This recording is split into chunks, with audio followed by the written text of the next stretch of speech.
Elle a choisi un terrain ami pour sa première visite à l'étranger depuis sa prise de fonction. Catherine Samba-Panza, présidente de transition de la République centrafricaine, élue le 20 janvier, s'est rendue au Congo-Brazzaville pour rencontrer son homologue Denis Sassou Nguesso, qui a joué le rôle de médiateur dans la crise en Centrafrique. Les violences interreligieuses se poursuivent dans son pays. En attendant le déploiement d'une force européenne en appui des troupes africaines et françaises, Catherine Samba-Panza doit tenter de pacifier sa nation. Cette ancienne femme d'affaires de 58 ans répond à Euronews sur les défis du désarmement et l'ouverture d'une enquête internationale. Madame la Présidente, bonjour. Je vous remercie tout d'abord d'avoir accepté de répondre à ces quelques questions pour Euronews. Alors que votre pays traverse une des crises les plus graves qu'ait connu le continent africain ces dernières années. Alors première question, il y a quelques jours, la CPI a lancé une procédure d'enquête pour crimes de guerre à l'intérieur même de la Centrafrique. Allez-vous apporter tout votre soutien aux enquêteurs de la CPI?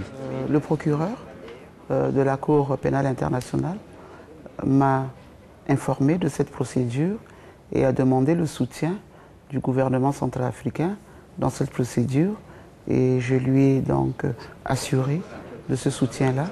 Et si d'aventure, Madame la Présidente, les enquêteurs de la CPI venaient à interpeller ou à interroger des militaires, apporterez-vous tout votre soutien à ces enquêteurs? La justice fera son travail. Il n'y aura pas d'interférence entre l'exécutif et le judiciaire. Et si de très importants hommes politiques venaient à être arrêtés? Chacun devra répondre des actes qu'il a posés. C'est tout. Un certain nombre de personnalités ont posé des actes répréhensibles.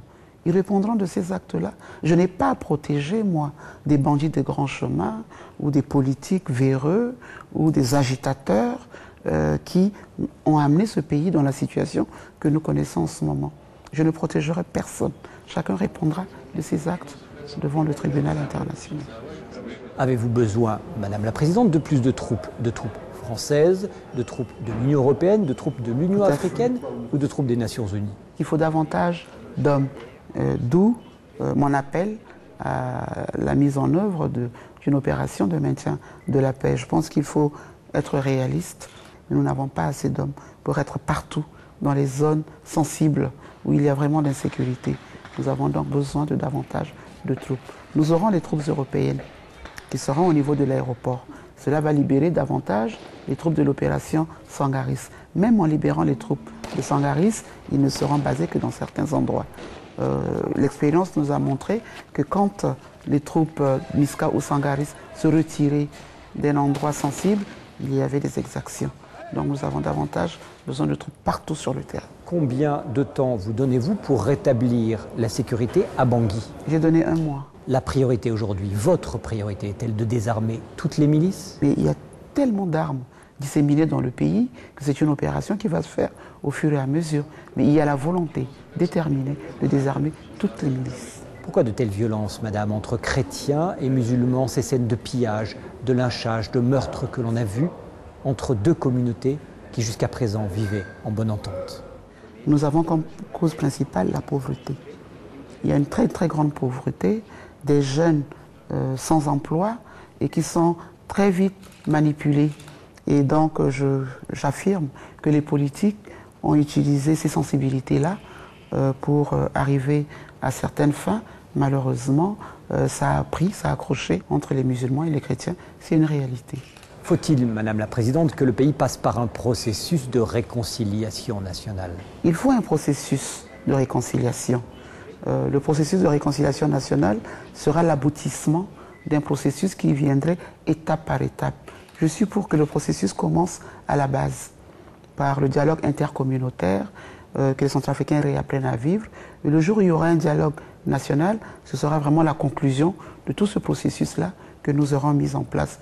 Ça ne sert à rien de faire une grande thérapie de groupe si, à la base, les gens ne s'entendent pas et n'arrivent pas à vivre ensemble.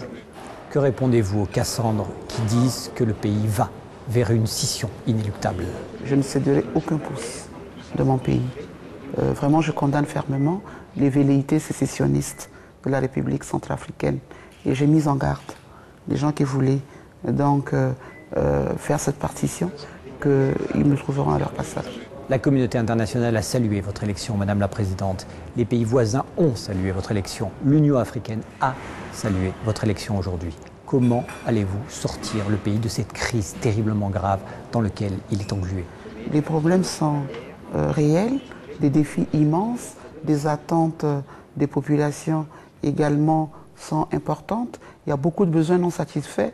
Je ne peux pas satisfaire ces besoins en 15 jours.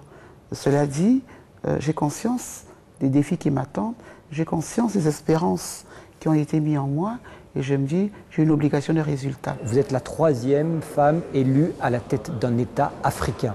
Néanmoins, vous êtes une femme élue à la tête d'un État africain qui est aujourd'hui disloqué et qui baigne dans la violence. Est-ce un atout ou un inconvénient, Madame la Présidente, d'être une femme dans ce poste? C'est un atout. Je suis fière de cet atout. Ma fibre féminine et ma fibre maternelle me permettront d'aborder certains problèmes avec beaucoup de réalisme et de sensibilité.